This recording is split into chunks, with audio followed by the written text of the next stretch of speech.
Küçələr var, bu gəzirik, indi gəlmişik məscidə. Çox demirəm, 100 il qabağa, qaydaq 100 il qabağa.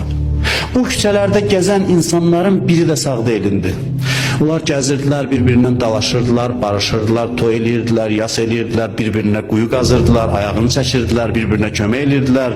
İnsanlar idi yaşayırdı. Yüzcə il keçib, heç bir o insanlardan yoxdur, təzə insanlar. İndi həmin küçələrdə adamlar gəzir. 100 il keçəndə bax burada oturanlardan heç kəs olmayacaq. Bax dünya budur.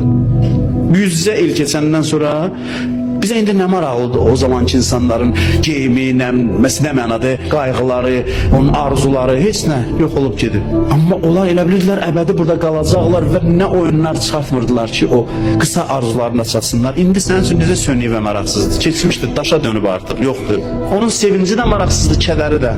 Nisbi məsələlərdir. O ki, keçmişdəkilər haqqında düşün. O get otur orada, bax, o cansız sənə baxan insanlar var. Onlar sənin kimi bir yerdən qışqıranda səsinin gürültüsündən dayanmaq olmurdu.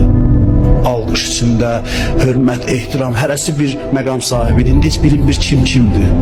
Düzdür, indi mərmərlərlə bəzəyiblər, orada dairə seçkiliyi salır bəzisi, amma o mərmərin o içəriyə heç bir fərqi yoxdur. Heç bir əhəmiyyəti yoxdur. Valla oradan qaynaqlanmayan həyatın ləzzəti yoxdur. Ona görə dünya bu vəziyyətdədir ki, ora yaddan çıxır.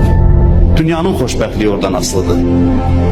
Oranı bizə unutturur müasir dünya. Doğrudan da insan her şeyin oyuncaq olduğunu o məqamda anlayır, o məqamda başa düşür. Əleyhissalam can verən vaxt biri gəlir deyir, bizim moizə elə deyir ki, moizə mənim halımdır, vəziyyətim. Bir vaxtı o boyda məmləkətin hakimiydim, indi hakimiyyət coğrafiyam bir dənə bu yatağımla məhdudlaşır. Bir dənə bu yataqdan başqa bir şeyə malik deyiləm.